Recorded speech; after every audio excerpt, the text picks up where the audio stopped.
This week, I'm here with Rory. I don't know your second name. Clark. Oh, I did know that. Rory Clark.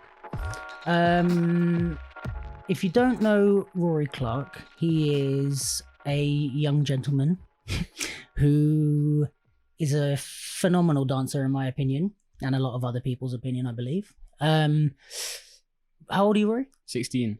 16. Yeah. So the reason I wanted to have Rory on the podcast is a few things. It's obviously a bit of a messed up, difficult time for many reasons, kind of like in the world as well as in the dance scene. And I think we have a lot of or I do anyway, like have a lot of conversations about the scene, about life and stuff with, like, I mean, all the ones on the podcast, like with other adults. And I think what was important to me is like, we can talk, I think we often talk about the scene, about the younger people in the scene, or to the younger people in the scene, but like I don't see that we often talk with them as much.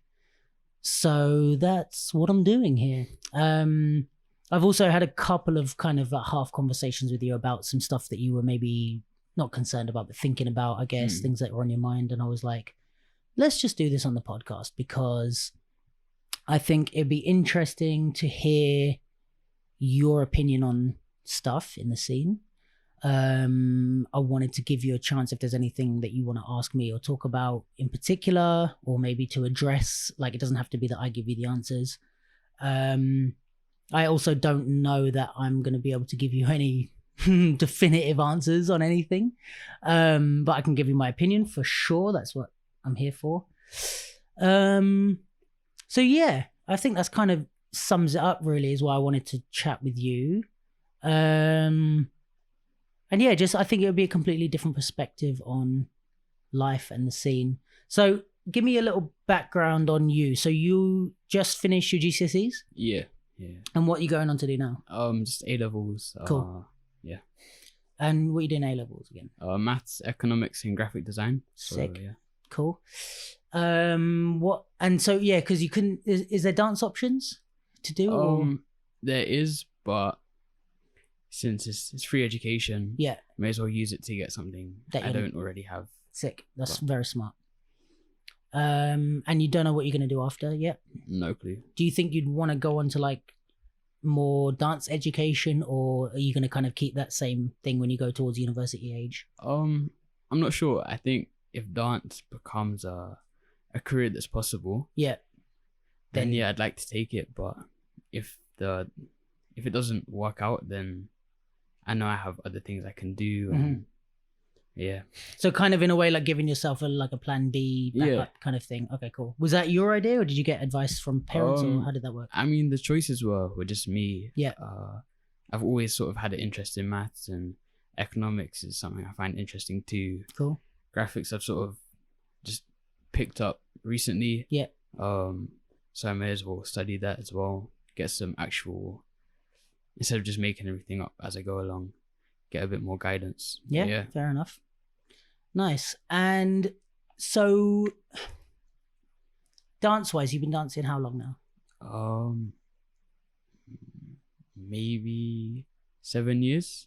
Okay. And are you like London originally? Are you a Londoner? No, not Where at are you all. from? Winchester. So I don't know where that is. it's maybe the closest big city is Southampton. Oh, really? Yeah. Okay. So maybe an hour on the train. And that's where you live now? Yeah. Oh, and you came all the way here for the podcast? Yeah. Oh, thank you, mate. That's super nice. I appreciate you coming up. I didn't actually know you were coming from that far. Yeah. That's super nice of you. And yeah, we did have a chat with Rory's mum, and she said it's fine if I swear. Her exact words were, he's been dancing in London since he was 10, so he won't mind the language. So we have a bad reputation, guys. Yeah, so tell me, so how long would you say you've been like a part of the London scene or the dance scene in the UK? I don't know. I think the battle scene I joined maybe 2 years ago. But I didn't know many people. Just did like Just to Boo, KOD. Yeah. didn't really get anywhere past prelims, but just got sort of out first round. But dancing, so yeah, I've been up in London with Zoonation. Started when I was 10. So I guess I've been in the UK dance scene for 6 years. Okay. But I wasn't really involved in anything, like, how do I say it? Sort of, I wasn't really involved heavily in anything at all until maybe like a year and a half ago. Okay, interesting. So do you feel like, at what point did you feel like, oh, I'm like a figure in this scene, like I'm a part of this scene? Or when did you feel like I'm still on the outside, like looking in? I think it was, pretty recently that I felt like I was really involved. It's when I felt like the point where I would be in an event and I'd know like a decent amount of people there. Right. I could kind of know wherever I go, I'll know some people. I'm having like a reasonable amount of success, like passing pre-selection or whatever, I think at that point I was like, oh, I can kind of say I'm involved in the battle scene. I mean, it was never something where I was like, I'm in the scene or, it just sort of happened naturally, I guess. But you kind of got to a point where you're like, you kind of looked around, you're like, oh, I know everyone. Like, this is kind of, this feels familiar to me. Like, and even if I don't know them personally, I think a lot of people I know of, and some of them, they probably know of me, but we just haven't had the conversation or like, you kind of know that you're in the same network as a lot of other people in the scene. Right. Fair enough. And what were did you have like first impressions when you came into the scene? Anything that like, how does the scene look to you? Because I'm looking at the scene from a completely different perspective, and a lot of the people that I dance with or I'm friends with now, we're maybe similar-ish generations, like the people that I hang around with, the people that I've had on the podcast, Kieran, etc., like similar ages. So there's some people that have been around a bit longer, some people that have been around a bit less, but you've kind of come in to almost a different scene than I've spent most of my career in. So what does it look like to you? Anything that stood out to you? Anything you felt from the scene? You can be negative if you want. I don't know. I mean, I think it's been nice because from what I've heard, the UK wasn't always like dancers from the UK weren't always at the same level as everywhere else in the world. As in, like, we weren't sort of respected from what I've heard. So I think it's been nice to come into a scene where the same people who you might see at the top in whatever style, you can then see like doing well somewhere like summer dance. So I think it feels like the path's already been made for people that then want to follow that. Nice. So you feel like there's some sort of groundwork set for you? Yeah, definitely. Right. I mean, everyone's been nice. Haven't really had any bad experiences with people or anything. I think, it's just, I enjoy being there at events, at battles. I enjoy having conversations with people who I meet there. So, and do you think that kind of how you feel is representative of the rest of your generation? Do you think a lot of people that you hang around with feel similarly like positive about the scene? I'd say so. Yeah. I mean, I haven't had a conversation with anyone of my sort of age which has been particularly negative about the way things are. Yeah. Interesting. That's good though. That's really good. Yeah, it's true. Like, I mean, I can only speak from my perspective, and I've only been in the scene how long I've been in the scene. There's people that have been here way longer than me, but from my perspective, when I started, it wasn't so much that we weren't respected, because that was a lot of what I heard when I first started was, oh, we're not respected in all these like European battles. When we go to France and we go to this place and we go to this place, like people don't respect the UK. I heard a lot of that when I started, and then I started to travel.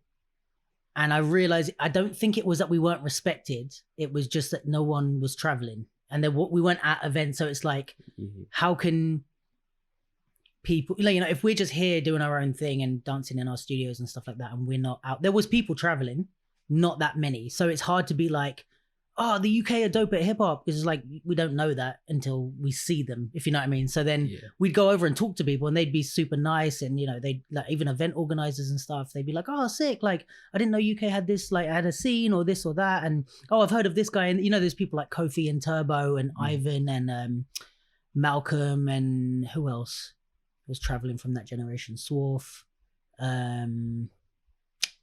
Kenrick, even like in certain places. I'm talking battle scene, but like those are the people that are like, oh, I know this guy, but I didn't know the UK had like a scene. And that's what I think the difference is like, it wasn't like they didn't respect us. It's just like you meet one or two dancers and you don't realize that there's other people.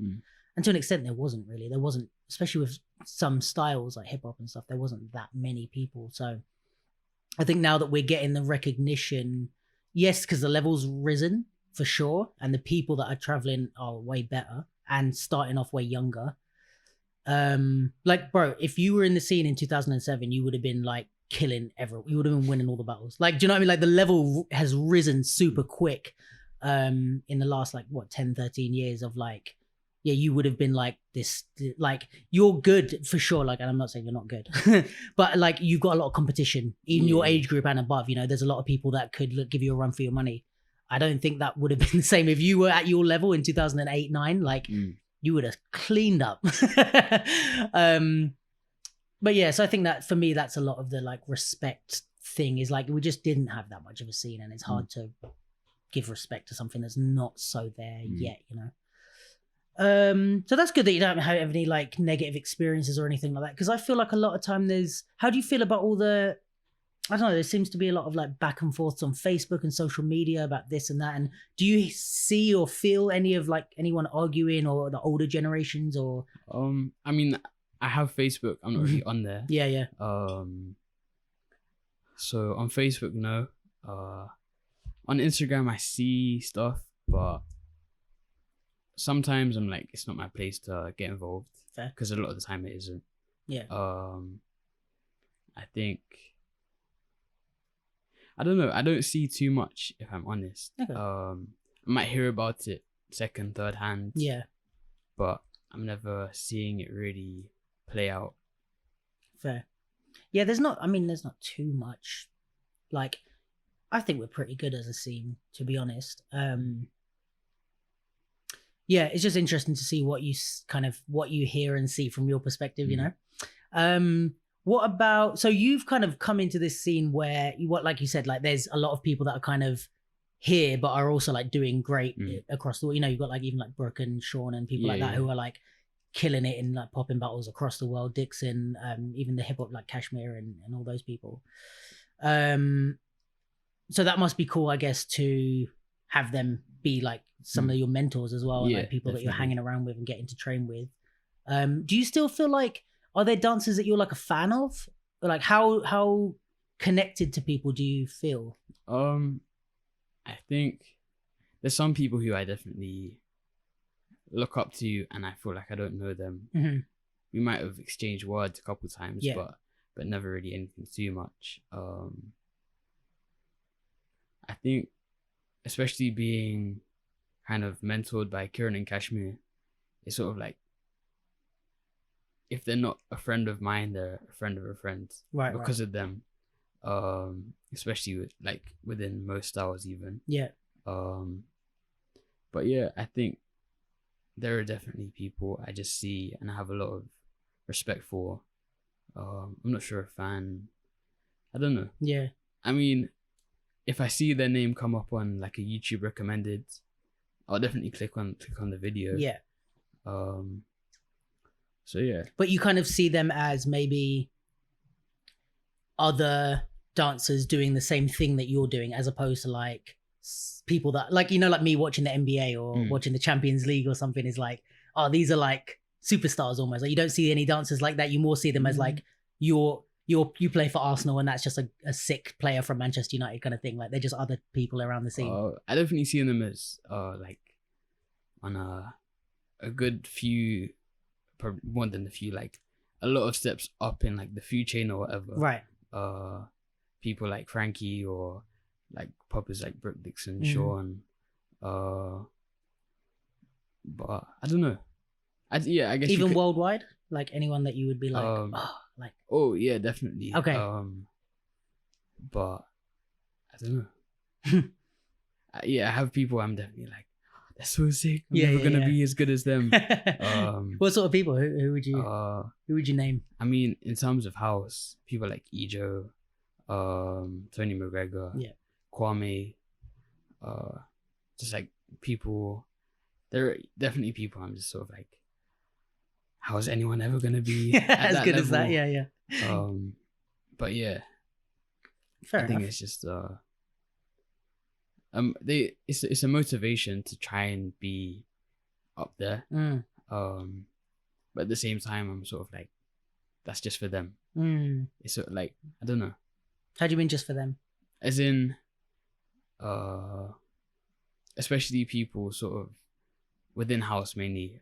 That's sort of where my focus is mainly at the moment. I think part of me is like, I'll never be at the same level as the people who were there when it was happening. You know? Yeah. Because there's an element of, will I ever actually be authentically that, you know? Interesting, yeah. So I think there's almost like a separation where skill level you could be better, but they'll always be better. Interesting. Well, I guess it depends how you define better. Because it's like you said, like skill wise, it's like, you know, you could have someone, if we set the parameters of like how to judge a battle, right? It's like you could have someone that invented a style, but it's possible to, as soon as we set those parameters, it's possible for someone to get better than that person, right? Yeah. But kind of what you're saying is there's some layer of authenticity around being kind of like part of the birth of a style or a culture that you kind of recognize that you won't have. But do you feel like that would hinder you in terms of competing? Do you feel like there's something that brings to a competition that you won't be able to bring? I mean, I'm not too sure because I haven't really competed against those types of people. Right. I mean, I think I've definitely seen, maybe not in person, but online, people who are well known will just like, they might have clearly lost the battle, but because they know that the next round, like let's say it's first round, quarterfinal, I've seen some things where I'm like, I feel like you kind of got beaten in that battle, but because of who you are, because everyone knows what you can do, in the final you then smoke everyone, or like smoke whoever it is. Yeah, like we're gonna give you a pass even though you kind of lost. Yeah, I think that happens. To be honest, I mean, this is tough because also it's like there's no real consensus on what, if that's the right word, what should be included in judging. Like we think there is. Breaking is maybe the closest to it, but in top styles, and like shout out to Renegade for trying to bash everyone's head in about making judging be taken seriously, but like everyone, even the best judges have criteria, right? But they have different criteria to each other. Like I feel like I'm a decent hip hop judge for the level that I would judge at. And so do I think Kieran is a good judge. But when we talk, we have different criteria. And we've disagreed a lot of times on who won a battle. And I'm like, nah, like they didn't win. He's like, no, you're wrong, they did. And it's like, you can look at Kieran's ability compared to my ability to say who's right and who's wrong. But in terms of intellectualizing judging, if that makes sense, there's no real rigid rules on what should or shouldn't be brought into judging. So there's some people that might say, oh, well, the fact that they were around or whatever brings something else that they would include in the judgings. Whereas I don't think I would. I would like if we're setting this competition boundaries, I guess, or competition format, for me, it's just about the dance. It's like, I don't care if you're better or worse. But even having said that, it's very hard when you're judging to keep bias out is very hard. And it's like, it swings both ways. So it's even like when I've been judging my friends, right? You automatically think, right, I'm going to be biased towards my friends. So you think, oh, I know that I might want to vote for my friends. But then what sometimes happens is, because you're trying so hard not to do that, you go hard against your friends and you make them lose every round, when if that was not your friend, you would have been kind to them. Do you know what I mean? So even swinging the opposite way, it's hard to keep your bias in check, because we're all human, you know? Yeah. So it's hard to judge for anyone, like even the most experienced judge. It's hard to not be swayed by, oh, this is a like super famous person, or oh, this is a super, like, this guy was integral to the culture. I can't make them lose against some kid who's just showed, you know what I mean? It's tough. So I get that, and I think it does happen. This interesting though, because we were talking before, me and you were talking about, like, what were we? I'm just looking at my notes. No, it's not on here, but like we were talking about, like, what is being authentic to the culture, I think. Because that wasn't it? You something about the podcast I did with Frankie. Yeah. What was it? What was that you were talking about there? Because that was interesting. I'm trying to remember. I think partly because I'm young. Yeah. But a lot of people, I think I sort of mentioned it to you. On the podcast. Yeah.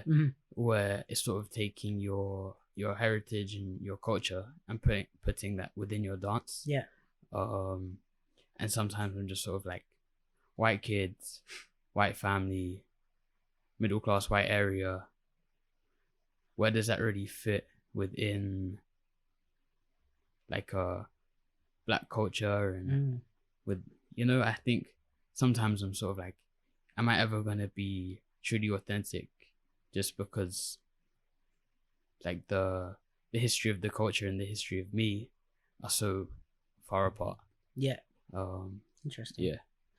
And before I comment on that, like, how does it make you feel any type of way, like kind of feeling that stuff or questioning that stuff? Does it make you feel, I don't know, anything?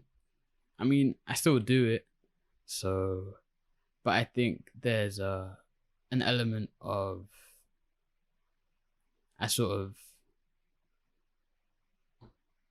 sometimes I think, oh, if I can be like technically skilled, no one can fault that.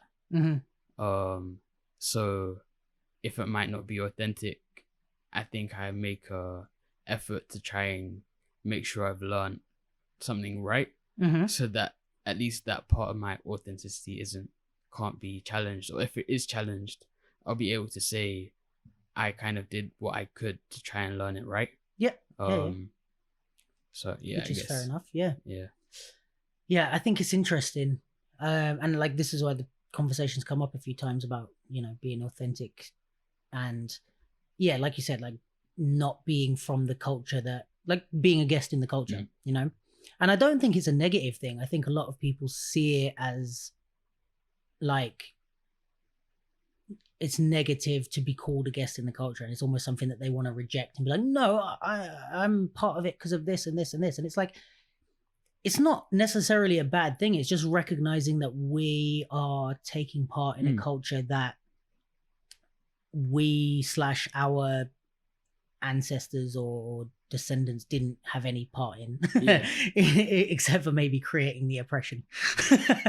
But yeah, so I think it's interesting. And I think, you know, what's important to me is like, I don't think there's a right answer.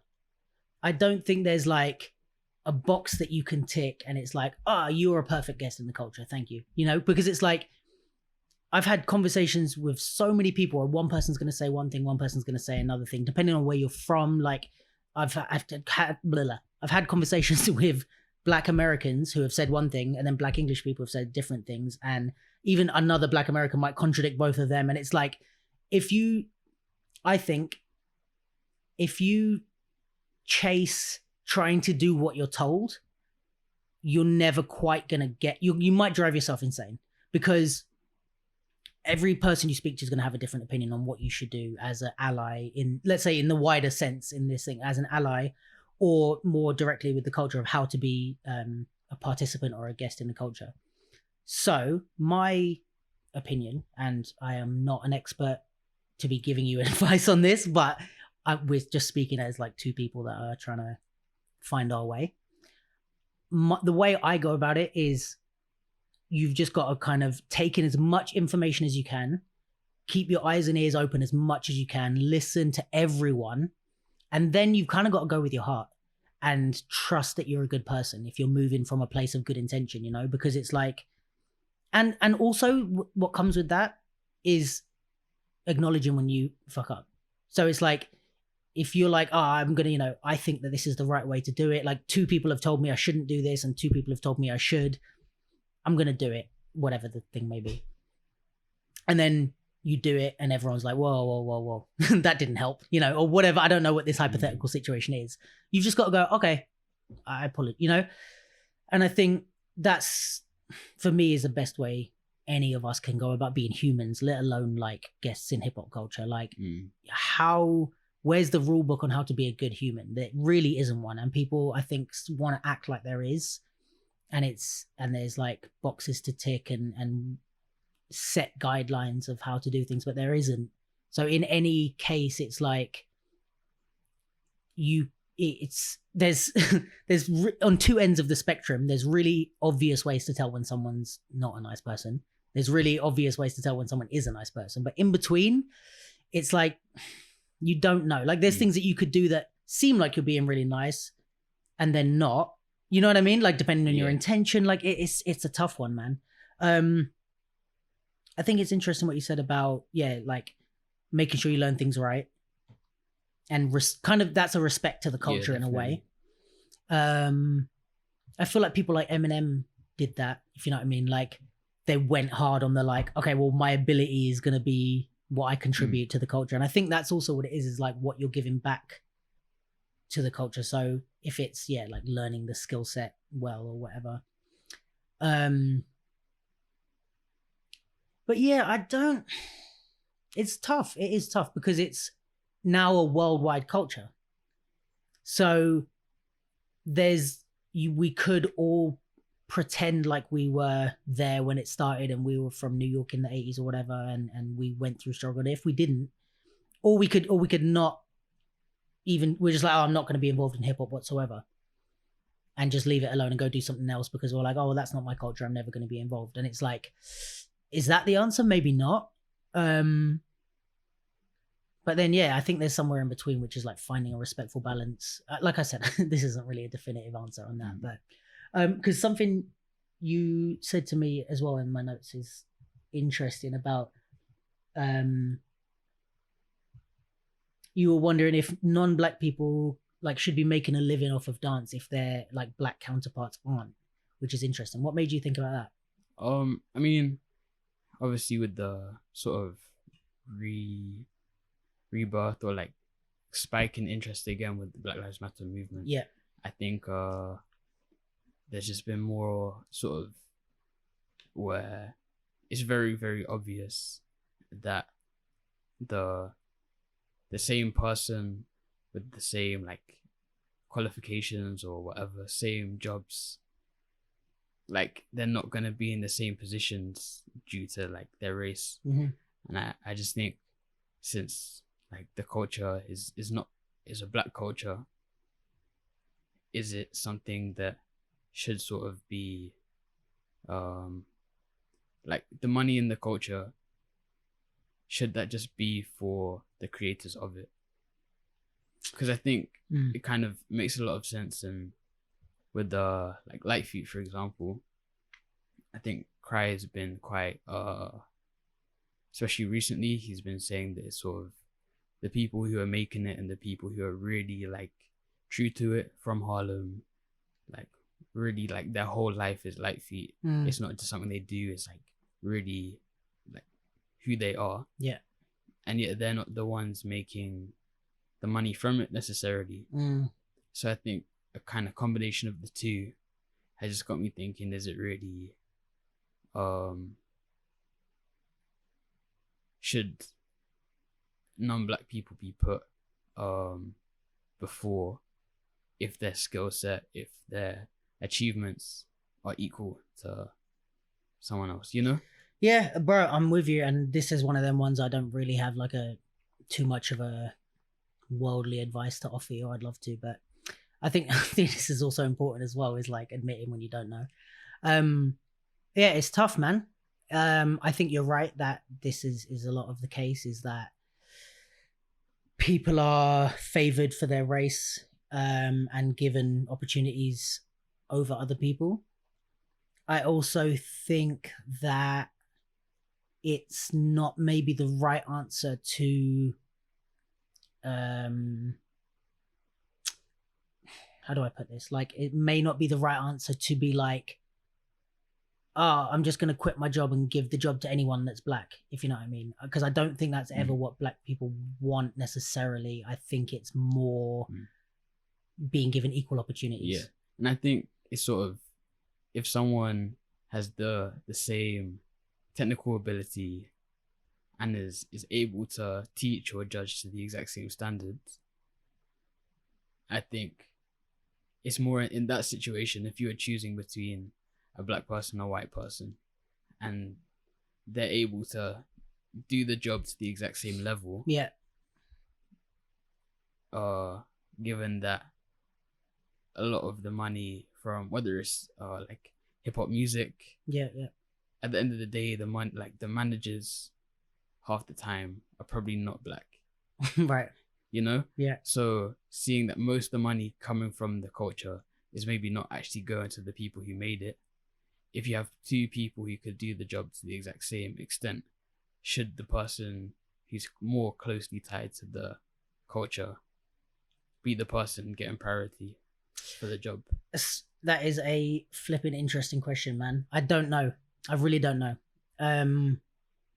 I don't know where the line is between, yeah, like whether it's the right thing to be, you know, reversing it where you just kind of favor someone because they're black, as opposed to favoring someone because they're white, if they're to the equal standard, right? But then also it's now the thing where in a lot of places you've got the white privilege where the white person is automatically kind of has a leg up. So then should we try and counteract that by leaning more to, you know, like it's fucking tough, man. To be honest with you, I think the best thing, it kind of goes back to what I said before, the best thing that we can do is to do what we're doing now, is question it. Like, we don't have to come up with like concrete answers and be like, this is how you do it, because that situation might be different depending on 10 different contexts. And yeah, I think it's best to not also like, because we were having this conversation as well about like decentering your voice and stuff like that. And in that realm, I think it's important to not think that we have all the answers, because I don't and you don't. But what's important is that we're trying to learn. And I think it's talking to the people that are in those positions and doing the work kind of behind the scenes or behind enemy lines kind of thing. So honestly, bro, I think my advice to you would be like, keep questioning these things. You might not get a definitive answer from anyone.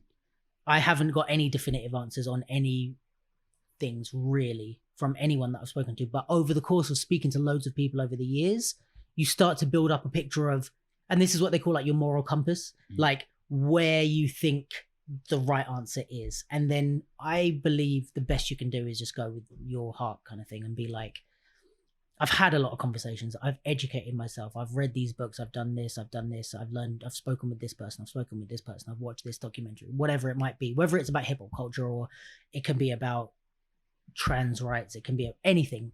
If you're educated and you're moving from a place of good intention, I kind of think that's the best we can do as humans, you know? So yeah, I that's kind of a shitty answer.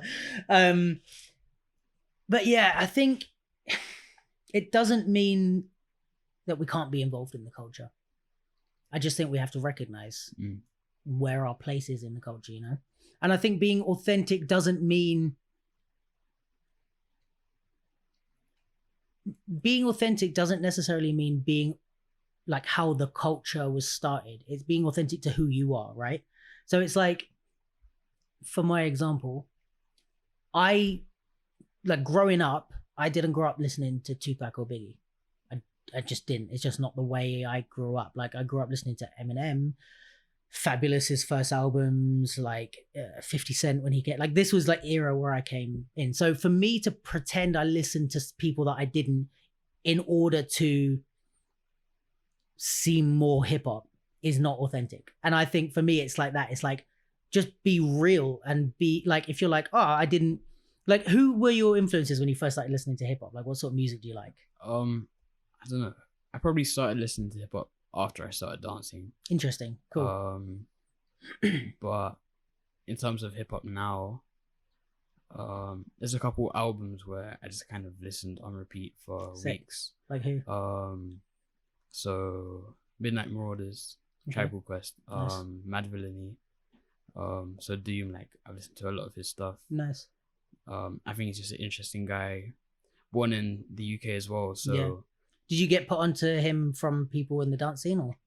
I think I first heard about him through Tyler the Creator. Interesting. Nice. So like Odd Future. So you heard about him, like, because he's a bit older, right? A bit older Yeah. generation. So like, yeah, definitely. someone new kind of put you on to like the history Yeah. of it, which I think is interesting. That's sick. So I think I'm trying to think what order it's sort of in. I think maybe Tyler might have came first. Mhm. Then Tribe, then Doom. Yeah, I think when I was 10, I first heard about Tyler. Started listening to his music. It was way too like, That is a very graphic for a 10-year-old. like, and also it was at the time where he was still quite. It's before he went all sort of like. It's all about the chords and whatever. It sounded nice. This is like Yonkers and that. Yeah, yeah, exactly. That what album was that from? I think the first thing I heard was from Goblin. Yeah, that album was vulgar. Yeah, so I listened to it and I was just like, oh, I don't think it's for me. Your young mind was like, Yeah. ah. And then when you released Cherry Bomb, heard that and I was like, oh, I like this. Right. So yeah, so and then kind of through his music, it made you look back. Yeah, so him and like Old Sweatshirt, also from Odd Future. Yeah. Like they've both been quite openly like big fans of Doom. So then I started listening and I was just like, oh wow, this is actually like pretty good. Sick. Then you sort of find out about him as a person. It's just so interesting. This kind of never really ends. And then I'm trying to think who else really I listen to a lot. I have a friend a couple years older who I met through Zoo called Harvey. So if you're listening, then yeah. I think I might have met Harvey. Maybe he's dancing, right? Yeah. Name rings a bell. Anyway, yeah, go on. Yeah, so we speak a lot about hip hop. Not so much newer stuff, if I'm honest. Yeah. But yeah, like I think he might have put me onto Dilla. Nice. We kind of just put each other onto to different people, and it's sort of like he'd put me onto this, and I'd put him onto that. But yeah, I think a lot of people are just like, oh, the kids only listen to old hip hop music to try and be like authentic, but like there are people who actually just like the music. Yeah. You know? And do you like any of the new stuff? Some new stuff, yeah. Like what? Who do you like? I mean, I like more. Have you heard of? I don't know. There's like people in the UK. Who aren't spitting on like it's not grime, it's not drill. It's sort of just hip hop music. But UK. So people like Lord Apex. I know the name. Haven't listened to much. And then he's got a group, Elevation, Meditation. People like Finn Foxhall, Lewis Culture, Parallel. So what is it about this type of stuff that you like? Is it more like lyrical? Yeah, I mean, I feel it's more sort of hip hoppy than other UK music. I don't know. It's just nice instrumentals, nice wordplay, nice visuals. Like, I don't know. Do you feel like because you dance, you've got a different appreciation for music? Like it needs to have intricacies and layers and stuff? I'm not sure about that, but it needs to have a feeling that I like. Okay. A feeling that I'd like to, I don't know. Like a lot of newer music is not either it's the tempo or just the flow of the instrumental. For me, I feel like it's not something I feel like I would enjoy dancing to in the same way. Okay, so do you need your music to, like, you've got to be able to dance to it, or not necessarily? No, not all of it. Right.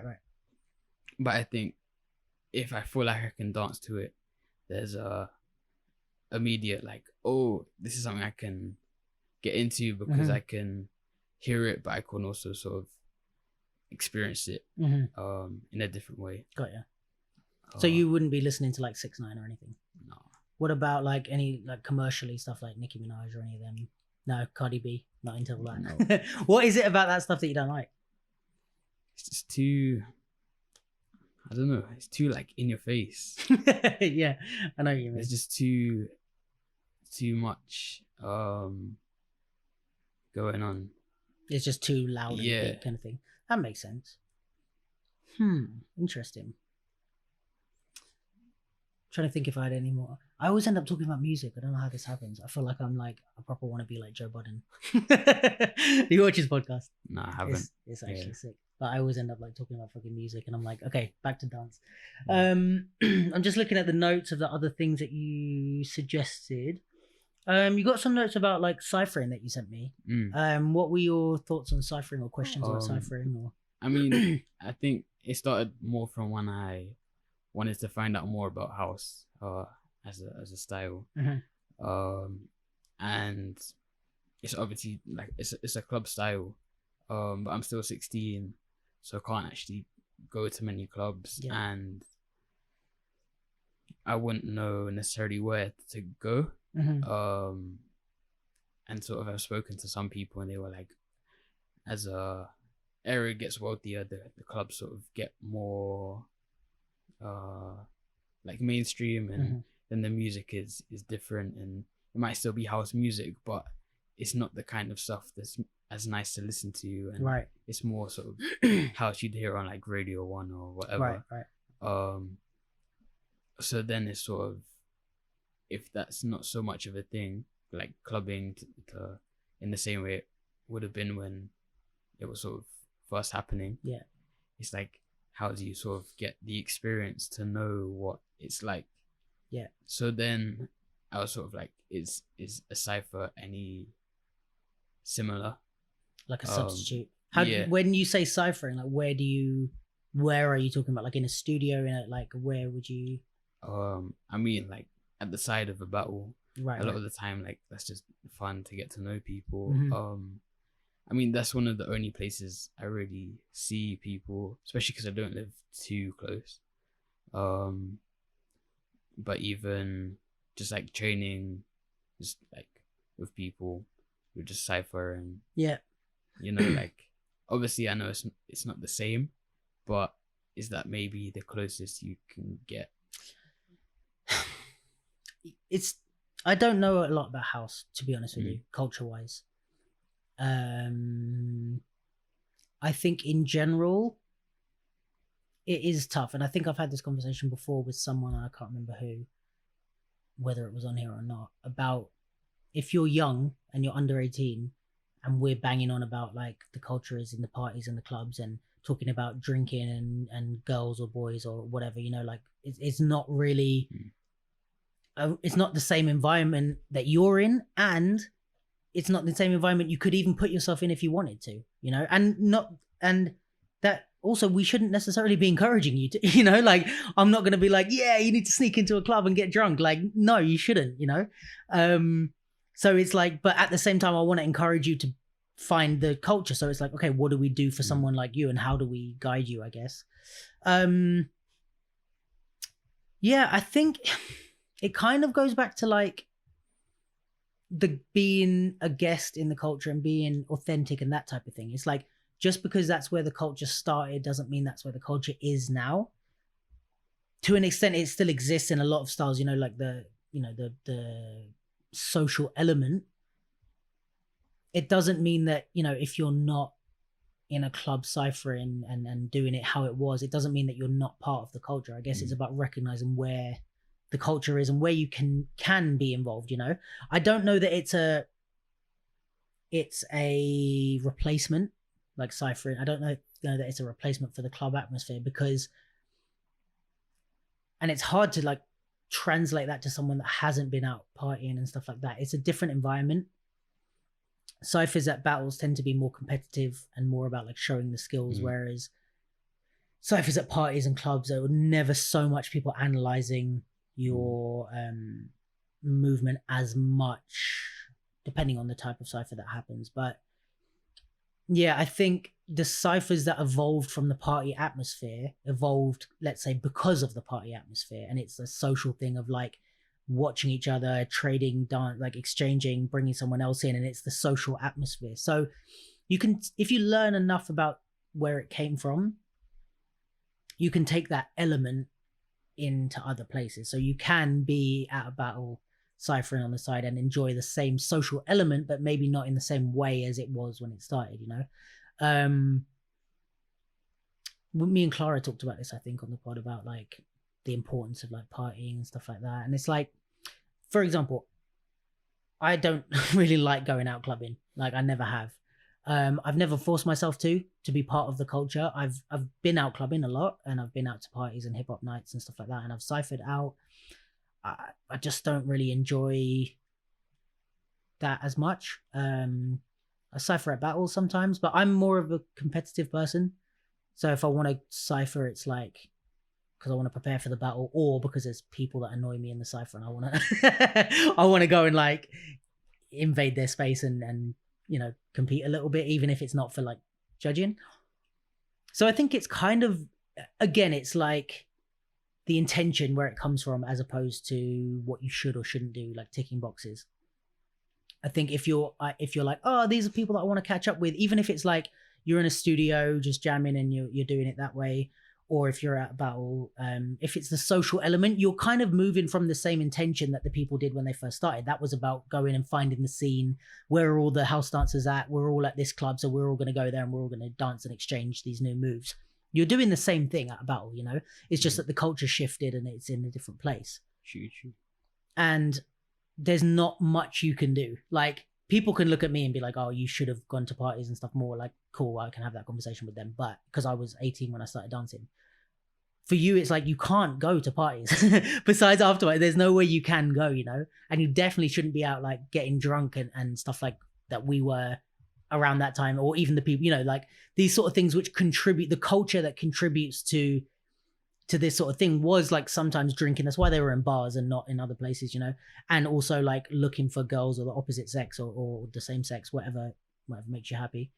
But people were like looking for stuff like that, and that's very adult themed things that influence the culture. So it is a good question of how to contribute as a kid and how to not contribute, how to be involved as a younger person. But I think you have to be, again, going back to authenticity again, you have to be real about where you're at. Like, what are your motivations now? If your motivations are, I want to come and compete, I want to use dance as a business, I want to get a reputation for being good, like whatever your particular things are, like I think be real to that and just be aware of the way the culture has evolved. And you know when you're using the culture just to make money and throwing it away. Like, you're not, I don't see you as that type of person. Like, so it's like, I think people have to worry less than they do if they know they're moving from a place of good intentions, I don't know if I'm giving you any good answers to that. I'm just kind of talking, but yeah, like I said, I'm no expert on these things to be able to tell you. I would definitely recommend like talking to some of the older guys, especially in the house scene. Maybe Clara. Have you spoken to Clara about this? No. Or Cash or any of them? No, Frankie? not really. Yeah. Clara, Frankie, Cash, if you're listening, give us a comment. Call in on this. We should do it live and have them call in. But yeah, oh man, if I had a hook up for my phone, I'd call one of them now. But yeah, I think it's like talk to enough people. Again, going back to this is my method. Is like talk to enough people, see what they think. There might be, everyone might contradict what I said. They might be like, no, fuck it, sneak into a club. But yeah, and then just from there, it's like you know you're old enough and smart enough and skilled enough to be able to make your own decisions. And it's like, if you know in your heart, like, I'm trying to be a good person and I'm trying to be a part of the culture in the most authentic way possible, you're allowed to make those decisions for yourself, you know. Yeah, I think ciphering is interesting. You also were talking about learning the skills of ciphering that we were discussing. So how do you see a cipher nowadays in your world? Like, not how you think it should be, but like, what is there? Do you see there being rules to a cipher depending on where it is? Do you see there being an atmosphere of a cipher, or how does it feel to you? I think it can sometimes feel really like empty. Interesting. I feel like you can go in and it just feels, especially because it's mainly at battles. I'm not sure if it's because I'm a kid or what, but I'd be in a cipher and it would feel like people are just staring at you just to see like what you're doing, and less sort of like you're people are trying to interact or what. I think I have no clue what sort of, because you'll hear people say like, oh, these people don't know how to cipher or whatever, and then it's sort of like in the back of my head I'm like, am I doing it right? So I'm trying to see like what's the right way to do this, but part of me is like, I can't learn from observation, because what if I'm observing a bad cipher? Right, and you don't know how to identify the good ones. So I think I can tell when some people are good in a cipher, because you can see that they don't just go in, do whatever, like step out and just switch off. I feel like when that happens, that's when it kind of feels quite dead. But yeah, I'm just sort of. But you don't have anything to compare it to. Exactly. Have you been in ciphers where you felt like, oh, this is a good cipher? Like, even if it's like with your friends or like, yeah. What have they looked like? The ones that you feel good in, even if you don't know if they're right or wrong or in terms of the culture. I mean, from the outside, they probably look pretty similar. Okay. I just think there's a bit more engagement, and I think that's why, if you're in what way? In terms of people are looking, they're paying more attention to what you're doing, more so to play off of, instead of just sort of being like, these are my moves, and I'm gonna stare at your moves and see what you do, but then I'm just gonna go in and do my moves again. You know. Maybe I'm explaining it badly. No, not at all. Yeah. And where do you tend to find those ciphers where you feel good in? Well, I mean, I was just in Sheffield for 3 weeks. Okay. Doing a film. Oh, nice. I got to use Zoonation. Sick. So there was a couple of us, and most days we would just be going back and forth, like just where exchanging. Was that? Like in where in the hotel? In the hotel, yeah. In the car park. So. Oh, nice. I think that felt good, because it felt like we weren't there to try and battle each other. We weren't there to, like, it was a very even exchange of, I want to see what you do because I know I can learn from you, and you're someone I look up to, and the other person could be like, oh, I like what you're doing too, whatever, and it felt more genuine. It felt more like we were trying to push each other with what we were doing. Right. But yeah, I mean, have you been in any ciphers where you haven't felt welcome? Yeah. What sort of, where were they? I mean, you could name names if you want, but I mean, even Just a Boo. Okay. Like the one in earlier this year. Yeah, the UK one. Yeah, UK. Yeah. Like, I understand it was a hip hop cipher, and that's something I'm not as developed in, but I did sort of feel like I went in. Well, was in the breaks? Yeah. I felt like I went in, there wasn't anyone I knew. I think also there, and it felt like they were just sort of is this guy gonna finish yet? Do you know what I mean? It felt a bit like they weren't paying attention. Yeah, and maybe that's just me in my own head. You're like feeling insecure, or like they're not watching. But I don't know. Did you recognize it was like high level dancers in there, or it was just people that you didn't know? It was just people, and there was no one. Like, there were people who would then go in and I'd be like, oh, you're sick. But there was no one where I was like, there's no way on earth I should ever be in the same. You didn't feel like that? No, I didn't. Okay. So you were like, okay, I know skill wise I can hold my own with everyone here. And like, I definitely wasn't the best there, but I feel like I maybe wasn't the worst, or even if I was, I feel like I wasn't too far off. Yeah. Interesting. But I think it just goes back to not knowing what it should be, not knowing if I'm doing it right, or, you know, there's just sort of people say like ciphering is so important, and then I'm just sort of like, so are you gonna tell me how to make it right? Okay, and where I'm just like asking you more questions before I say anything, but so what do you feel like you want from ciphers, like you personally, like fuck the culture for a second, like what is it that you, when you go to a cipher, what do you want? You want people to encourage you, or is it you want to learn? Or I don't think it's necessarily encouragement. I think it's more just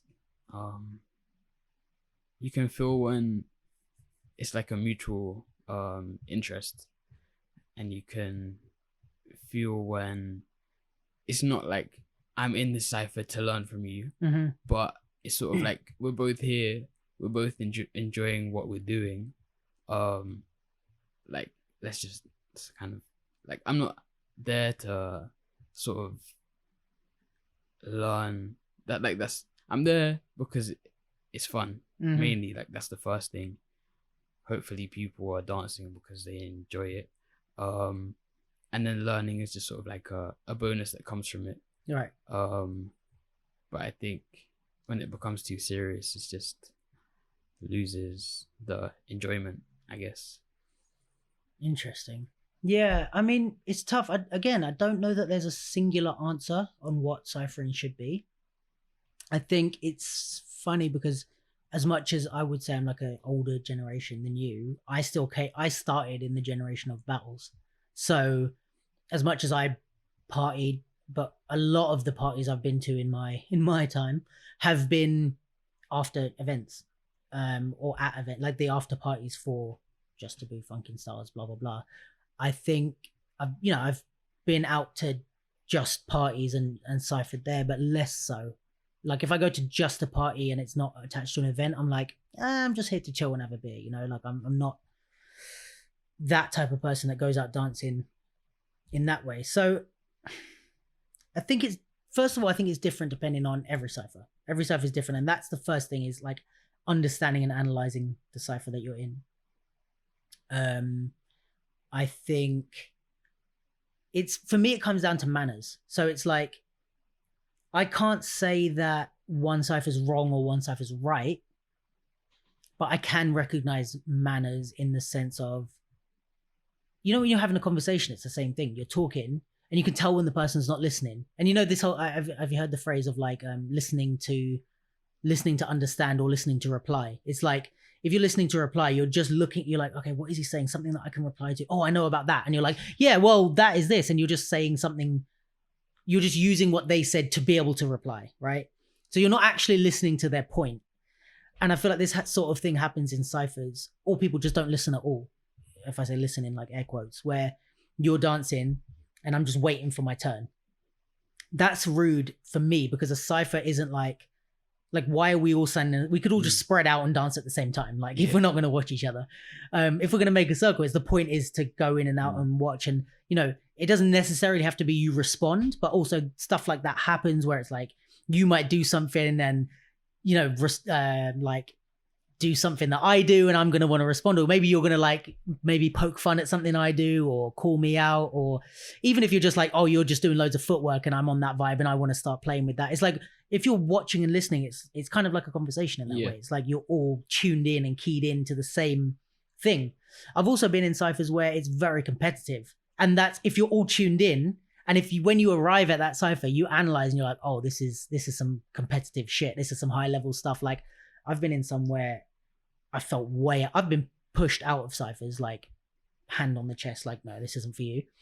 I've also just been like danced out of sight. Like, I'm just, every time I go in, it's like your round, you can feel your round isn't good enough to be in this cipher, and you're with people that are high level. So you're like, all right, again, manners wise, like, I'll step out. It's like people talking about astrophysics, and I'm there going like, oh yeah, I like spaceships. Like, it's like, why are you being involved? Like, have respect and just sit and listen if you don't know what you're talking about, you know?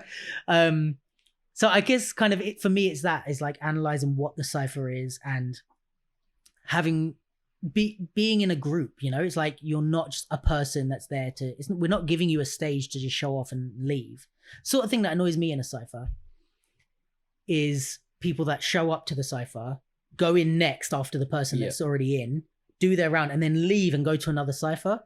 That drives me insane, because I'm like, there's an atmosphere here, you know? Like, you don't know, if we take it like the conversation analogy, you don't know what we're talking about, what we've been building on. We could be doing a theme. We could be like, for the last half an hour, we're all working on footwork or whatever it is. It might be a competitive thing, and you might come in and just kill the flow. You don't know what it is unless you sit back and just take a minute and that sort of thing. So I think for me, it's more of a manners thing than a list of rules of what a cipher should or shouldn't be. I think it's like, okay, if I, you know, understanding like, and it's a bit of like dance language and understanding dance. So I think you would know if I was calling you out in a cipher, I think, without me having to say anything. You would know if I'm going at you. So then it's like, you would make the decision of like, oh, I'm not here for that, or I'm going back at Luke. Like, so it's just that, it's just being switched on and understanding. It's like, you know, if someone's like making fun of your dance or something, like while they're dancing, but you didn't notice because you're looking at your phone or your watch, it's like, you're not keyed into what's happening, and you're not having manners for, the situation, I guess. I think you can learn from observation mixed with like listening to what people have to say, because I have a certain type of cipher that I like. Like, I love the competitive ciphers. I like the expression ones, and I love just like doing long rounds and stuff like that. But I love the ones where it's like hardcore energy and people are going back and forth in it. I always used to cipher with poppers, because that was like when Monsters started, they were the ones here. Every time I go to an event, anytime that Monsters were in the cipher, that was like, oh, this is good. Like, if I'm going in, I've got to bring some shit, because I don't know if Renegade taught them how to cipher or if it was just part of them, but like Nick and Breaks and Boogie and those guys, when they were at events, it was like, if you're in this cipher, like, don't waste our time, kind of thing, like without them even saying anything. So for me, it was like, yeah, that's what I want, like, let's go. And I don't like, it pushed me to like do better stuff. But I think that's what I like. And maybe if I go to a cipher and I don't feel the energy, maybe I'm not going to go in, or I'm just going to go and watch. Like, I think there's like where it started from and how it was at the beginning. I can't vouch for that because I wasn't there.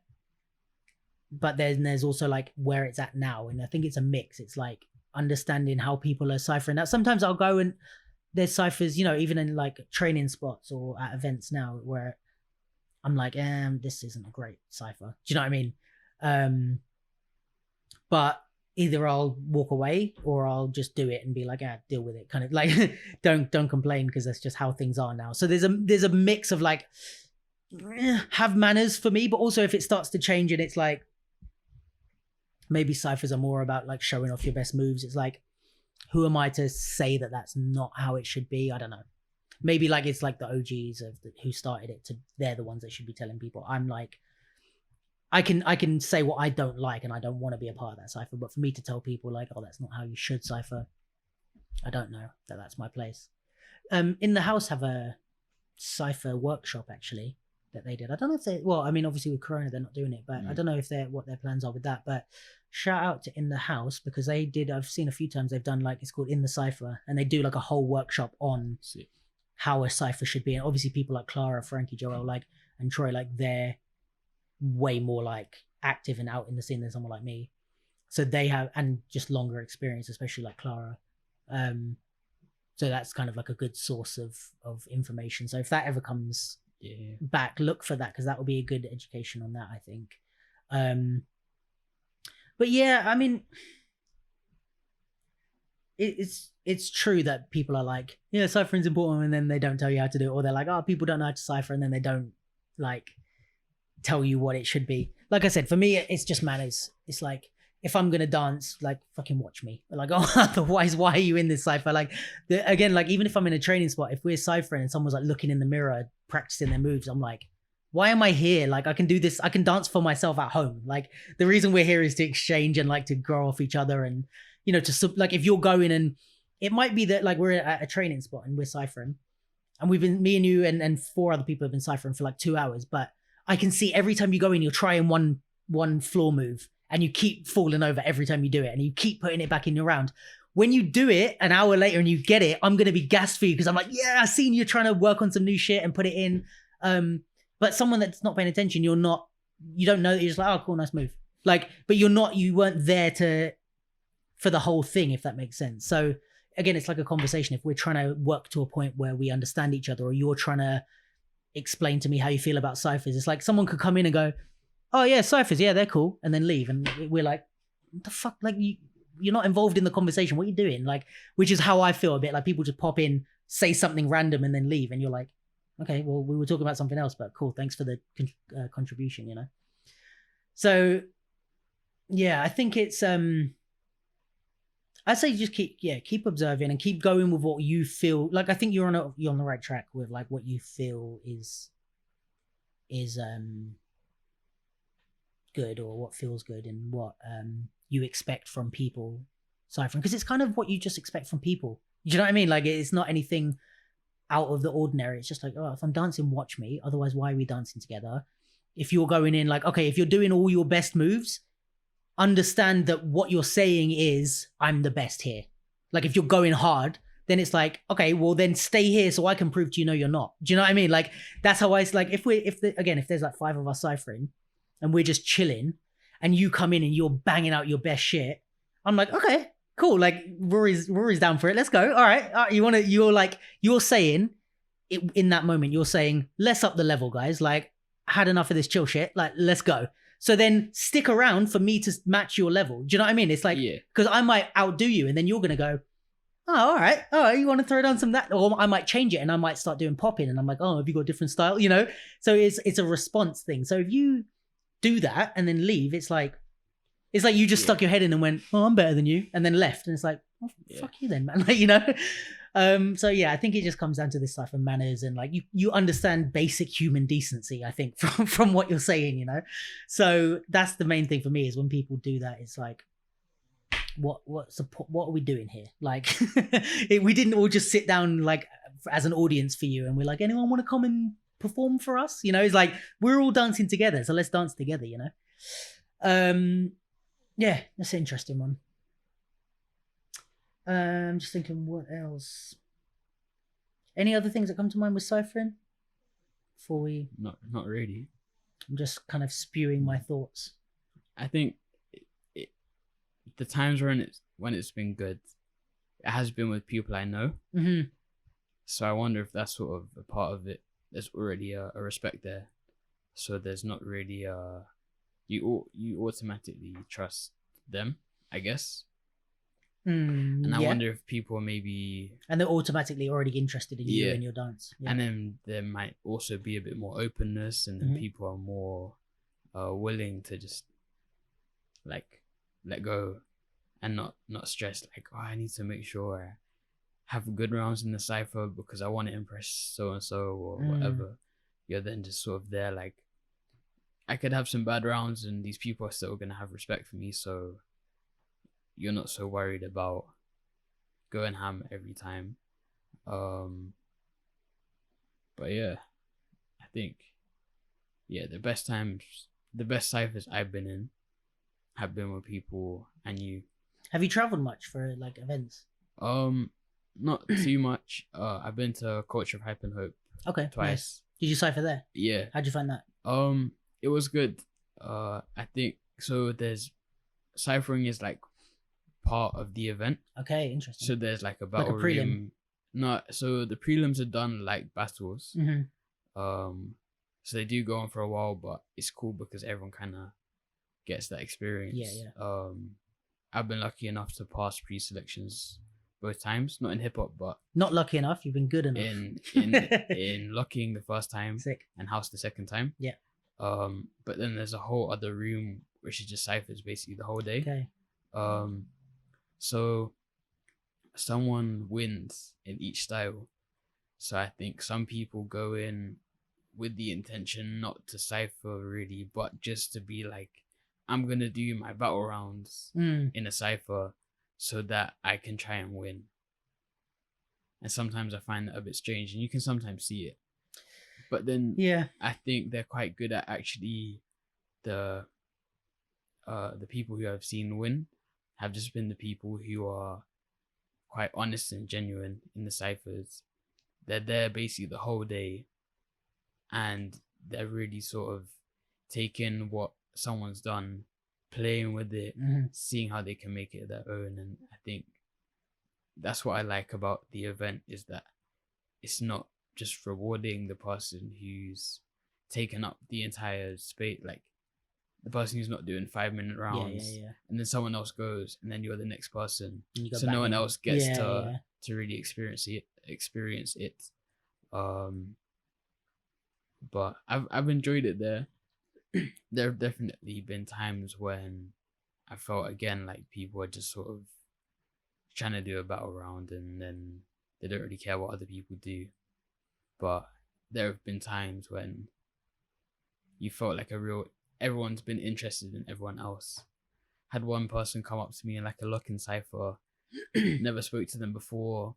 They started basically doing a whole round to me about playing on like stereotypical British things. Okay. So they would be looking, and then they were like sipping their tea or whatever, nice. and waving like the Queen and stuff. And I found that like, it was a bit strange. Yeah. But I would prefer that to just someone sort of just like not interacting with anyone. Did it feel like hostile or more like funny?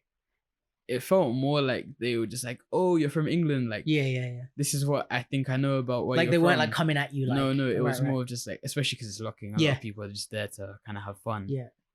So they just kind of used it as a bit of a inspiration, a starting point. Yeah. From where to go. And I thought that was like a bit strange, but I would prefer that over you just kind of dancing and just it's like, you know what, stuff like that is like, again, I think it goes back to, I always relate it to manners and conversation, because it's like, if it's just acknowledging who is around you and who's in the conversation. So have you ever been in a conversation where, say it's just me and you, and then someone else comes and joins us and we're already mid-conversation? It's like, we wouldn't just carry on talking. Like, we'd ignore, oh, hey, like, oh, we're just talking about ciphers and like, because Rory was saying this. And you bring, like, if you're polite, you bring them in, like, and then, okay, now it's a 3-person conversation, you know? Unless they kind of signal like, oh, no, like, you guys keep going. I just want to listen kind of thing, you know? But usually you kind of acknowledge who's in the conversation, and you try not to, and I find it rude when people do that. If I go and join 2 people and, you know, I don't want to interrupt, but also it's like, hey, like, you're going to bring me in and explain what you're talking about, or, you know, I always try and do that to other people. So it's kind of like that in ciphers, where it's like, you should kind of acknowledge who's around you, you know? It's like, and what the energy is, and what, like you said, lock-in is like they're having fun. So whoever that was like having fun with you and knowing that you're from England. Like, that's nice. It's like an awareness of who's around you when you're playing. And maybe they wouldn't have done that in a battle where the objective is to one up the person. But with you, they were just like, oh, we're all just having fun here. So cool. So yeah, I just think it's an awareness, really. And I think that's what a lot of people lack. Is like, especially what you said about 5-minute rounds, bro. That is like one of the things that stresses me the most. It's like, if you're in a cipher and you're doing these long rounds, it's like, in a real cipher, you get moved. Like, like someone else will come in and like move you out. And I'm like, I say real ciphers, I mean like with experienced high-level dancers, they'll move you or make it very clear that your time is done. But a lot of times here, especially, I think it's like a British thing to be super polite, but we just kind of wait it out. And we're like, it's like, if you take a whole song in a cipher, it's like, that's unless that's the vibe, and there's like 3 of us and we're here for 3 hours, and it's like we're doing long rounds. It's like, get on with it, man. It's like, you need to learn anyway to be able to say something concisely dance-wise, if you know what I mean. It's like, if you need a 4-minute round to get across, it's like, that's another issue in itself. You know, it's not, and especially, again, going back to awareness, if you're not killing it, if you're killing it and everyone's going nuts and you keep going and we want to, you're like going hard and it's like the sickest round and we're cheering, cool, keep going, ride that wave. But when it's just like we're just standing there like okay, like what's happening now? Then the next song starts and you keep going and it's like yeah, you need to understand your audience are dead, you know, and to get out and move on. But I think for me, it all goes back to awareness and manners. It's like, are you aware of what the vibe is and what the people around you are there and what they're doing? And is it the manners of like, all right, there's people in here that haven't had a go. I try to, even when I'm ciphering, not in the competitive ciphers, because that's a different vibe. I'm not like trying to be nice there necessarily. I'm trying to show I'm better than everyone, even if I'm not. But in the training ciphers, party ciphers, even at events, I try to bring it, like if someone hasn't had a chance to get in or like younger kids that maybe don't feel they're a bit nervous to jump in and find their spot, I'll try and bring them in. I've done that in ciphers where it's been competitive ciphers and it's like the prelim is a cipher. And I'm like, the times when I'm like, I'm pretty sure I'm getting through, like I've done enough like to get through. Or if I haven't, like nothing I do at this point is going to get me through. I'm like, let me try and help someone else. If I know there's like a little kid that's like, oh, I haven't had my chance and there's 10 minutes left, I'm like, I'll try and bring them in. It's like, just be aware of what's around you and, you know, have a bit of manners. But yeah, I think also different countries have different atmospheres of ciphers. That's what I found anyway. Maybe now it's different. I don't know. But I remember the first time I went to Paris, that was scary, man. Like, also when I went, like people were just scaring me before I ever went of like, this is a different energy. And I was like, oh, but like Paris is like a lot more hardcore competitive ciphers I found. Anyway, I was at battles. I didn't go to like clubs or anything. No, I've been to clubs in Paris. But I don't remember the ciphers there as much. But the ones I'm talking about was like at battles in Paris and it was like, holy shit. Like, because also I didn't know anyone. It's a bit different. The energy was very like, let's go. And I was like, oh, damn. But then it's like, yeah, I've been to other places where it's like the ciphers are like the most welcoming thing I've ever been in. And everyone's like, hey, man, welcome to our country. What's your name? Like, and then, you know, you get England where it's not quite either. So I think also that's something. It's like we all have our own cipher cultures. And I think the more the scene grows, like things are different. But also it goes back to being aware. You have to join a cipher and be like, okay, I'm in a new country. I don't know these people. What's the vibe here? Oh, everyone's trying to beat each other and everyone's mad competitive. All right, let's go. Or no, that ain't for me. You know? Yeah. Just being aware. I'm trying to think of what else was on the notes of what to talk about. Or what else I want to pick your brain about. Anything else on your mind? Not particularly. I mean, going back to like Paris. Yeah. So I was there with K-Fam for Sick. I Love This Dance. Oh yeah, you guys performed, right? Yeah. The performance had an interesting start. Oh yeah. It looked good. I saw the video. It looked cool. Yeah, there's if you see the beginning, there's basically people didn't move out the way for us to get on. Oh shit! To get onto the stage. Yeah. So a couple, because it was just on the same floor. Everyone was sat at the same level. So we just had to like kind of tried not to, probably kicked some people's heads. Damn. And then you see me at one bit just like doing this step really big to try and get into where I was meant to be. But the rest of the experience was good. It's kind of what hooked me on traveling. Nice. But we went to La Place. Okay. Where's that? In Paris. I think it's called La Place. But yeah, there was the 106. I'm not sure. No, 104. Sorry. No. Anyway, yeah, La Place. It's like an open training spot. Yeah. Yeah. And the cipher was basically just like the K-Fam people, Kieran, and I think everyone else's people Kieran knew. Okay. So it was a lot more sort of welcoming because they were like, oh, they're my friend's students. You know? Right. What sort of people were there? I think a lot of them were from like Litefeet guys in France and stuff. So it wasn't like super high. Well, no, they were high level, but they weren't sort of the famous French people. Right. It's them, you know? Yeah. So that felt welcoming, but yeah, there was no ciphers. And it was also in the training spot. So I thought if it was at a battle, it could have been a different environment. Yeah. And I think also the more people travel, the more you start to gain friends in other countries. So it's not the same as like showing up, like no one. yeah, no, and like I haven't been to Paris in years, and I haven't competed in Paris in a long time. But I feel like if I went to a battle there, I'd probably know one or two people. Do you know what I mean? Like, and I think the more people tend to travel and integrate, like you're gonna get more of that worldwide community vibes as opposed to like each place is separate. And like you said, it's like, oh, you've got a friend who teaches you who's my friend, or I've got a friend who knows your friend, and like so we're not complete strangers really. Yeah, so that's gonna change the atmosphere as well. But yeah, I think traveling is like definitely something that you gain a lot of like worldly experience in the dance culture, but also in life. But yeah, like seeing how other people do it. Like some of my best friends I've made from like the stint where I was traveling around for battles and stuff. So yeah, it's nice to like if you vibe with someone in Cypher, it's like you go and chat to them afterwards and like hang out or go for food, and it's like that's kind of like there's a whole side of the competition culture that isn't in competitions, if you know what I mean. And I guess that's also going back to the like social aspect is like all these like training there with those guys and doing the performances and stuff, and it's all like the added social stuff around just battling, you know. So that's interesting.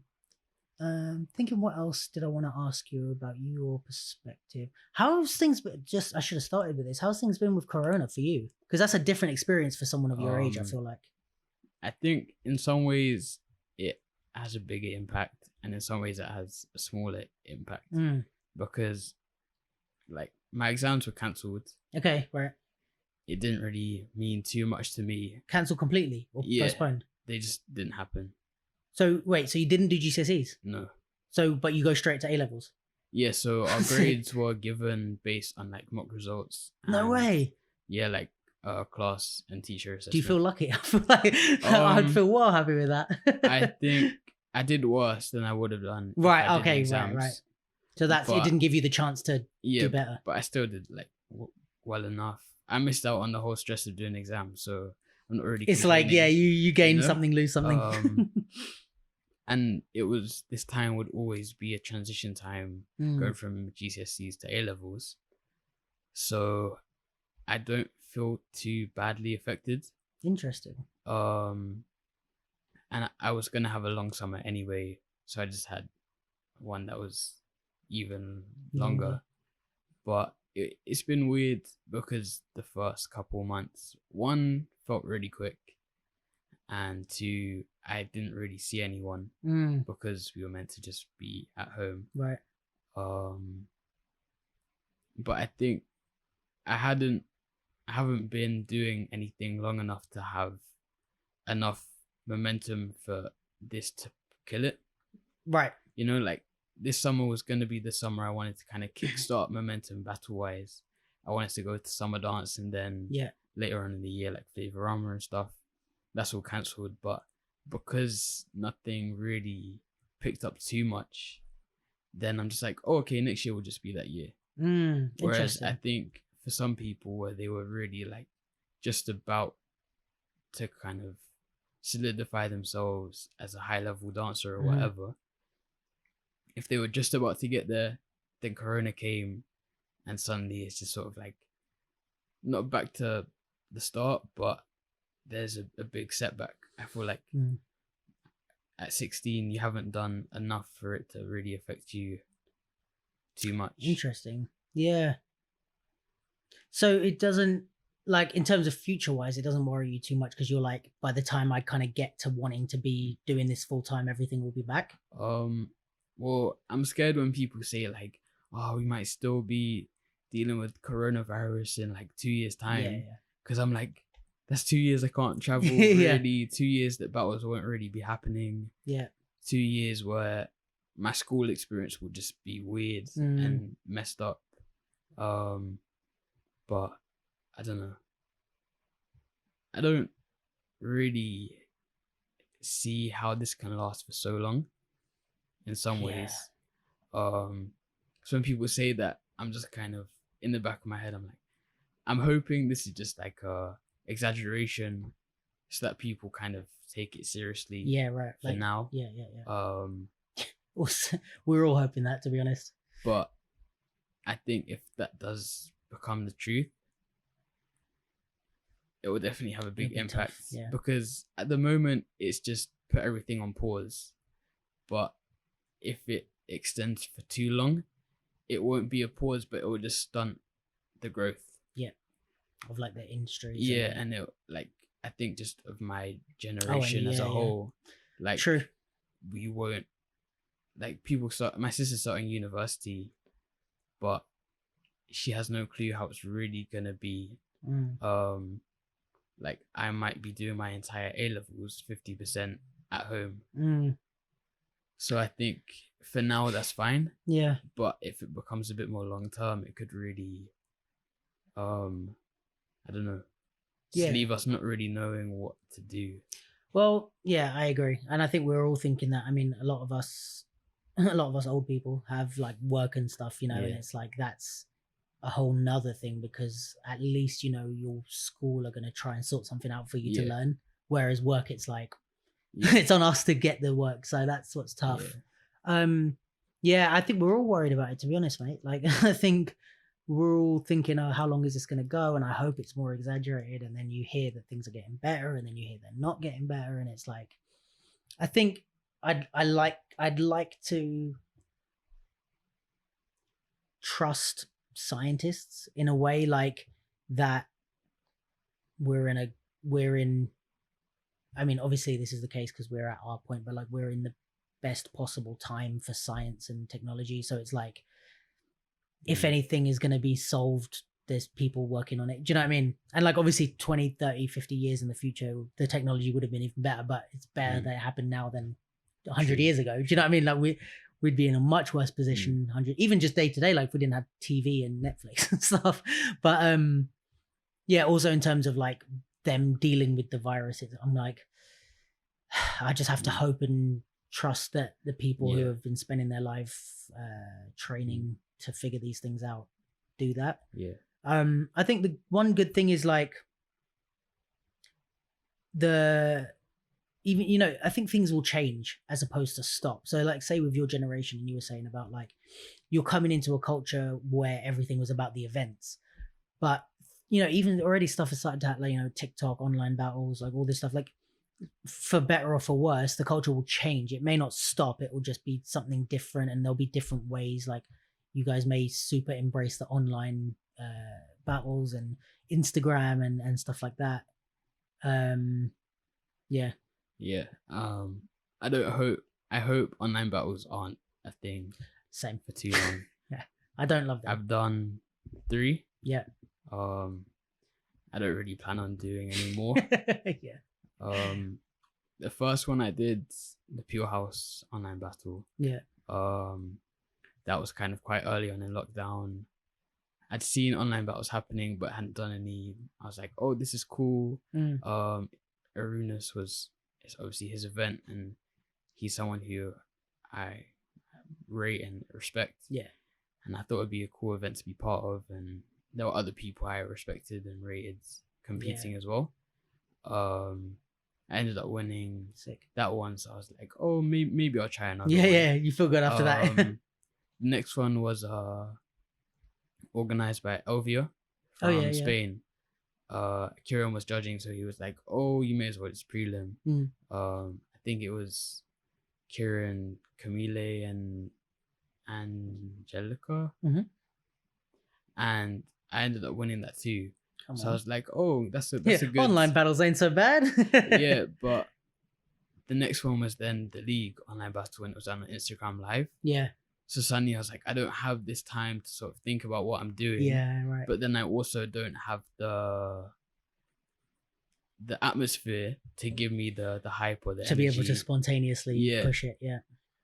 And then I was stressing for like the whole day, because it's a bit like, obviously it's Capella's event, so, and when you see some of the other people who've been in it, you're sort of like, this is a higher level thing. So then I was more stressed for that, definitely. And after doing all three, I was still pretty stressed, because whether you only have one chance, that's stressful. If you have 3 hours to film a video, that's stressful too, because you have the time to sort of look back and be like, that wasn't good, or I like this round, but this one bit ruined it. Yeah. So you're sort of like, do I do it again and risk having the rest be not so good? Yeah. But yeah, I don't plan on doing more. Yeah, I mean, I don't. Not that I don't like them, but I don't want to watch them, to be honest. And- I don't feel like I want to tune in Yeah. the same way as I like would sit and watch all the summer dance battles like after they happen. But I don't really want to do that in yeah. And I think it takes the reasons I go to battles out of the battles. Like all the social aspect, Yeah. basically. And even like the interaction, like you don't even get to. I know some rounds are just one round each, but you don't even get to sort of feed off of the round because you haven't seen the round when you're filming yours. Right. So you're just showing, and in that case, I guess just dancing to a song. In front of a camera. Yeah. And why not just do that and post it on Insta? Like why? Exactly. Yeah. But it's also it's a weird one. I also don't like that you have to post your pre-selection on your Instagram page. Right. I feel like it would be better if it was just submitted. Send it in and they post it. Because I don't think it's too necessary. And then suddenly you have a couple posts and they're all you in your bedroom. Yeah, it's a very also like transparent way of the battle trying to get followers. Yeah.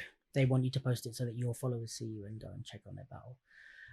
Which is like, okay, cool, but hide it a little bit. Don't make it so obvious. I get you. That's a bit of a I think that's another reason I wouldn't have done online battle. Yeah, like if it's just film a video and send it in, I'm like, all right, cool, I can do that. But I don't think I would post on my thing for the prelim. And then it's like you have to post each round, or I don't know. Like that's why I liked Pure House, because it was a nomination instead of like a pre-selection. How does that work? They basically, people would comment like a username and the flag of the country. Nice. So they picked one person from each country. So because of that, I was just straight into the first round. Oh, cool. So everyone, like no one prelims. The prelim was. Do they check your videos, or they just whoever nominates? They just. I'm not too sure. I'm not sure if they took each nomination, decided from those, or if it was who was nominated most, or what. But I think that's why I was like, oh, okay, I can do this. Nothing was posted on my Instagram. I didn't like the fact that it was 2 judges and an Instagram poll. That's interesting though. I didn't like the poll aspect, because at a normal battle, I mean, summer dance. As I was gonna say, like summer dance, they would ask the audience. Like most other battles, the audience isn't a judge. True. And especially on Instagram, it's sort of like, if I'm entering with 100 followers and my opponent has 100,000, I could have smoked that person, but they're gonna get more. But they're gonna get the audience vote. True. I mean, I think people are probably just trying stuff out because it's a new format. Yeah. And some things are not going to work, and some things are. I don't think I'd like that either. But even watching summer dance, I mean, it was nice to see, but a lot of the people you watch the videos on YouTube for weren't entering. Right. I don't think the level was at all as high. Right. I didn't want to enter because I don't want my first summer dance to be an online one.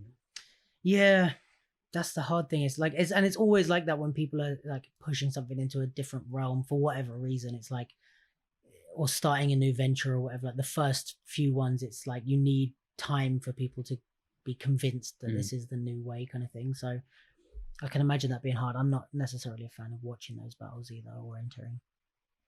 But yeah, it's true what you said. It like takes away most of the reasons why you enter a battle, and now we're just posting videos to each other, and it's like, well, I might as well describe my round to you on Twitter, like, and then I drop to the floor on beat. It's like, okay, like it's like this is not the direction I want it to go in. Well, hopefully things will start to get a bit better. Fingers crossed, man. Like, I don't know which direction it's gonna go, but. Yeah, I didn't think of it from that. In that, I thought it might be more scary from your perspective, but I guess also like it can be the other way, where it's like talking about Corona, where it can be like, okay, well, this is just like, I haven't started, there's nothing Yeah. to lose, there's no momentum to kill Exactly. kind of thing. Yeah, it's so weird because everybody's having a different experience with this because they're all in different places in their career and their life. So yeah, man. Let's see, a few things before we finish. I don't know. Is there anything that you feel like that maybe is people don't understand or that is misunderstood about your generation or you particularly in the scene? Anything that you're like, oh, they never, like what you're saying about ciphers, like anything else you're like, they never listen to us? I'm not so much about that. I think people listen. Yeah.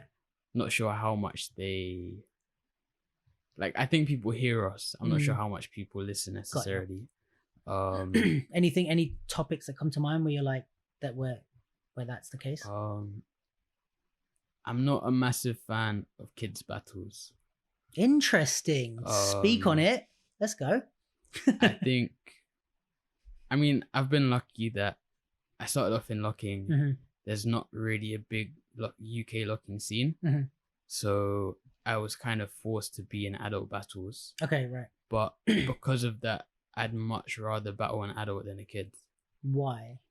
Because one, especially being a kid, if I lose, I'm like, well, they're an adult, of course. Right, cool. right. So you feel better. There's less stress. But also, I think if I only battled kids, and if kids only battled kids, the kids would be worse.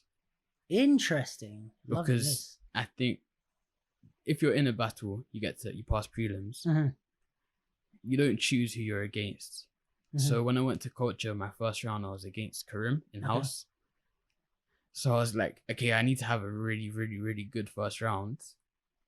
Because if I'm gonna have any chance of winning this battle, I need to like have a sick round. But I think with kids, especially if it's just like a UK thing or, you know, I think unless it's all styles, which is also another thing I'm not a massive fan of. Like, are there 16 high level kids who do house? You know, and like there are 16 kids that do house, but like, are they all at like a high level? And I think at that, if I only battled kids, then I don't think I'd be where I am. Yeah. I would say the response to that, not necessarily my response, but the response could be that it's like, because you're good, you can get through prelims and you can compete with adults, right? Someone that's maybe, and also maybe you're a bit more resilient than the average person. But if you're 15, 16-year-old and like you've been to like 27 battles and every time you've got your head kicked in or you just haven't passed through prelims, you're going to start to feel a bit like down, I think. And I think the kids battles, maybe it's like it gives kids a chance to battle who maybe would never for the next, like, I guess if you say you're 13, it might be like another 6 years before you get a chance to compete with the adults. You might not get through prelims for 6 years, you know? So in that way, that's, I think, maybe the intention. Yeah. Is like for these kids that aren't going to get through. Because it's like you can enter an adult battle and have a chance of getting through. But there's a lot of kids that wouldn't because they're just not as good. But then also what you're saying is that the reason you're good is because you were forced to be pushed into that level of people and like you weren't, the bar wasn't lowered, I guess. So that's, I'm just evaluating the argument. I don't necessarily have. I think they definitely serve a purpose. And I see why they're there. Yeah. But you just don't like them particularly. I think I was fine with them before. But I think now that I'm able to compete in an adult battle, I know I probably won't pass in hip hop just because I'm not really like at that level yet. House is like maybe same with locking. But I'd much rather I'd much rather enter a battle that's too hard than too easy. Yeah. I see that. Especially from a level of like wanting to progress. Yeah. I think was I going to say? I think that. Oh, I was going to ask you, would you rather then have an amateur category and a professional category? So, like, if it's your first, maybe 1 or 2 times entering a battle, you enter the amateur category, no matter what age you are. And then if you're young but you're of a higher level, everybody who like that kind of thing. Or do you not think it should be separated at all? You just think everyone should be thrown in the deep end and forced? I don't know. I think, like I said, it's sort of, I understand why there are kids battles. Yeah. I just wouldn't prioritize a kids battle anymore. But with that, I think if you're an adult trying to get in, like there's kids battles, but if the reason is so that kids can kind of get the experience and not sort of just like be like, oh, it's too hard, or you know, and then leave, then I don't see why the same isn't there for the adults, like you said, like so I don't know. Yeah, so if it's like giving a chance to people weird... that wouldn't get a chance to battle, we should do that for the adults if we're going to do that. Yeah, and I guess it depends. Maybe there's people think like they're adults, so they can kind of just handle it, see it more of a thing of like, I didn't get in, so I need to work harder. Right. But you're saying like kids can do that too. Yeah, I mean, yeah. I don't want to sound super like get over yourselves or something, because I don't think I would have got into it if I didn't do a couple kids battles before. But yeah, I just think once you get to a certain point, I don't see what the point of entering a kids battle is. Interesting, yeah. Yeah, I see that. But most of the time I can't enter now because it's like under 16. Yeah. So I'm happy that I've already experienced the adult battle and I'm not now being dropped in the deep end thinking like, oh, I'm quite good. And then you battle someone who's an adult and you're like, what do I do? I didn't win the battle or whatever, you know? Interesting. Do you feel like you ever get like more like people are more favorable towards you because you're young in battles? I hope not. I do sometimes think it has happened. Yeah. I'm not sure if that's just because I didn't think my round was that good. Right. But then people like it, so you're like, oh, is this just because I'm young, like you're saying this? Yeah, I think it's hard. I've always kind of second guessed myself and what people have said about myself. How come? So like, I don't know. Right. I think I've just kind of, I'm a lot quicker to say like, oh, I got lucky that this happened, or instead of being like, oh, I was good enough to be in this position. So I think that's probably part of it. Yeah. But I'd much rather someone was honest with me than like not just so that I felt better. Like I'd rather not pass pre-selections, right, and be like, yeah, you just weren't good enough, than be like, oh, well, I thought I'd put you through because you know, like maybe it'll get you hooked, or like help you learn. Because they thought that like maybe like if people think you're younger, they think they can't just be honest with you and say, yo, you weren't good enough. Like, definitely get used to it, kind of thing. But I feel like maybe the mentors that you have, like in Kieran and Cash, people like that, are like, I feel like they're not known for being kind for no reason. Yeah. So that's good. At least you found your tribe with that like they're gonna give you the real responses.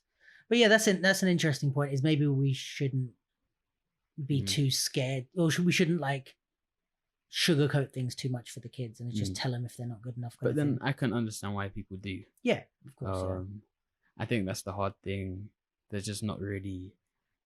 I think it all comes down to people not really having an understanding of the perspective of the people, like the kids competing, you know? Yeah, which is why I wanted to talk to you personally.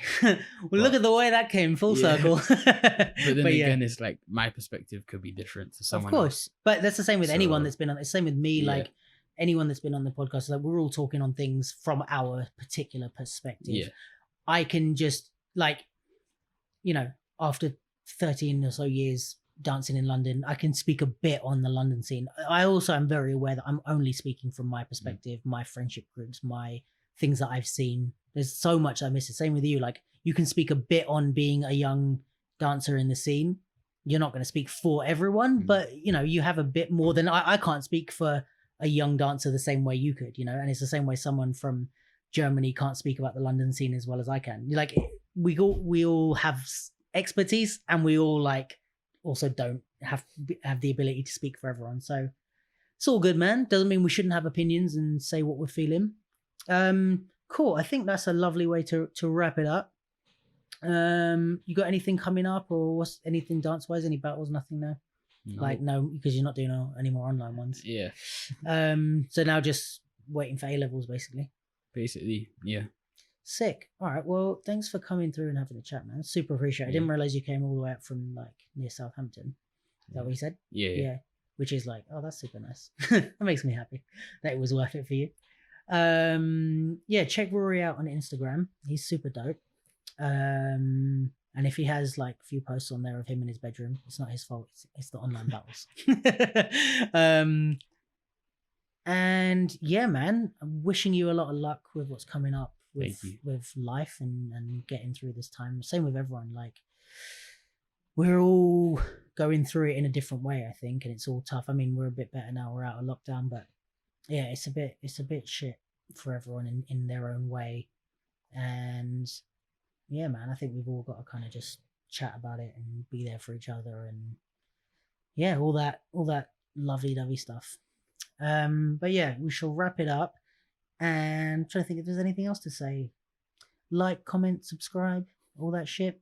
Let me know if you like the episodes. Let me know if there's anyone else that you'd want on. Let me know if you're watching, if you're listening, where you are listening and where you're watching. Let me know any feedback, etc. So yeah, anyone you want to shout out? You want to say hi, Mom? Yeah. I mean, you have a crew? Are you in a crew? I'm in K-Fam. Oh yeah, K-Fam. Yeah, shout out K-Fam.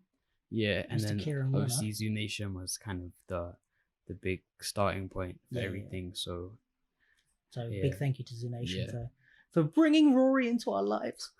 All right, man. We'll wrap it up there. Thanks again for coming. Appreciate you. I would give you a high five, but Corona, so we'll stay over here. All right. Catch you next week, everybody, with someone else who I don't know who they are.